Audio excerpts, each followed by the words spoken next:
We went through, there were many different variations of different comebacks and different, witty one-liners. It just felt like, and Chris agreed that this was a moment where actions speak louder than words. And when we tested it, the reaction was always stronger when he answered.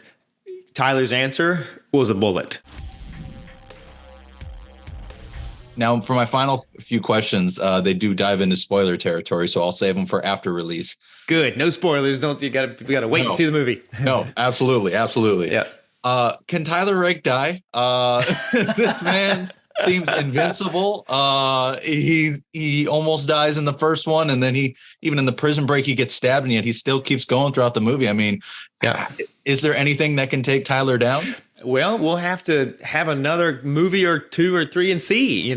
We haven't found anything yet that can take Tyler Rake out. He's just a tough SOB, and when he gets something on his mind to accomplish, nothing's going to stop him, not even death. It's pretty impressive the way he just keeps going. I love, though, that the final fight in the film is not too showy, not too flashy. It's just a all-out brawl between him and the villain. Was that something that Joe envisioned? Was that something you envisioned? How did that come about? Yeah, our final act changed many different times throughout the course of the process of putting the script together, and then in pre-production.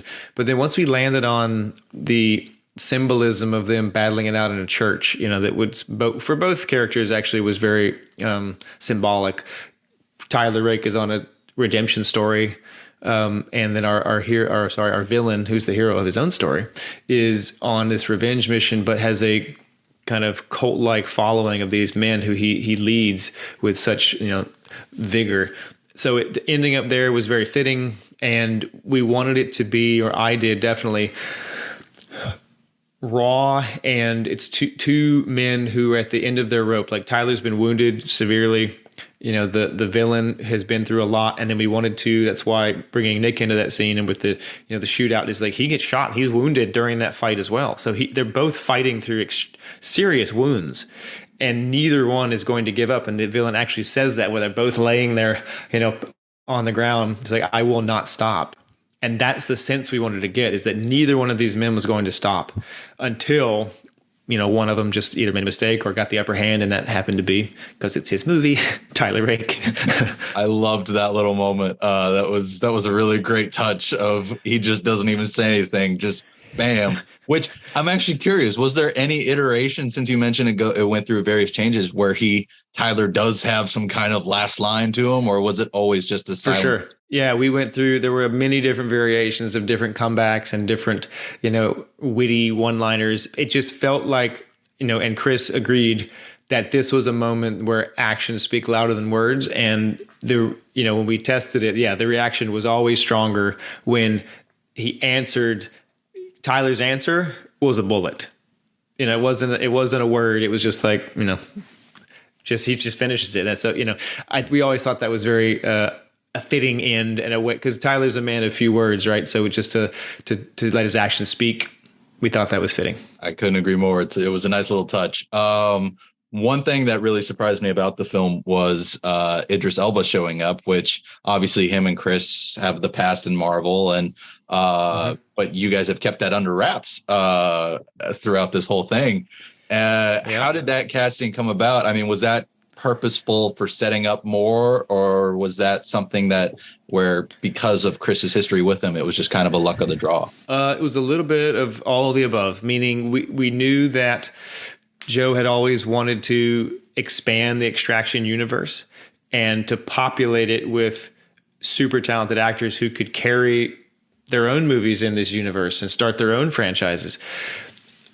Just so happened that Chris Hemsworth knew a very talented actor in Idris Elba, and when he reached out and when Idris said yes, we were all just like, oh my gosh, that's like we gotta see where this goes. And then it just worked so well. The two of them sparkle on screen. There's a chemistry that just it's you can feel it, like it's palpable, and it's such a great thing to watch. And shooting with those two was such a pleasure every time we got them together. And it was only a couple of days because Idris was in and out, but that time was really fun. Those two get along really great and have a special chemistry on screen. It's something that I wish the MCU had capitalized on more. Because Idris and Chris, they're just awesome together on screen in this one. And I hope then that you get to come back for that third one. I mean, how are Netflix sounding on this project? Are they sounding like they're excited for more? The appetite is definitely there with Agbo and with Netflix, and Chris is excited too. We all are.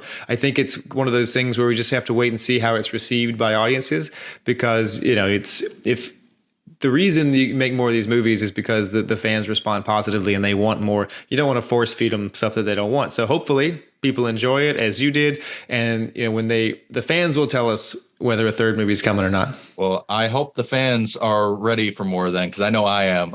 This universe has a lot more potential to it. For my very final question, we've talked about your history in Marvel as second director and stunt, and then Chris has his history, Joe has his history. So I'm curious, have you ever tried talking with Kevin or anybody about getting in the director's chair yourself for something over there? I would definitely entertain that possibility. We haven't. The closest I got into that kind of Marvel Disney world was helping them over there with and in talks to do some stuff with The Mandalorian. And some of those seasons, maybe direct some of that. That just fell through for different reasons. But I haven't been approached directly, but I would love to have a talk with them, have a sit down, and find. The important thing would be for me to find a character that I, could have a specific and unique point of view on. I wouldn't want to just rehash, because they've done such a great job. That canon of films they've created is so classic. You would have to have something additive to bring to that world that was special and unique. Otherwise, I would say just don't even touch it. So, but that said, I have some ideas and I would love to talk with him. So if you're listening, Marvel, my phone number is no. Okay. We'll boost it for you. We'll put the word out there. But since Love you it. do mention that, you have a few ideas, is there any character you're willing to tell me who you might want to guide along screen? I'm not going to put it out there yet. I'm going to keep that one close to the vest. But you guys will definitely know if it ever comes to light. You guys will be the first to know. I love to hear it. That's awesome. Well, I'm going to keep my fingers crossed for you there. But in the meantime, I'm going to boost the word out for Extraction 2. It seriously is a great follow-up to the first film, and I think people are going to love it. So, Sam, really appreciate you taking the time to chat. Thank you, Grant. I appreciate it. Thanks for having me on. Absolutely. Have a great long weekend. Thank you. You too.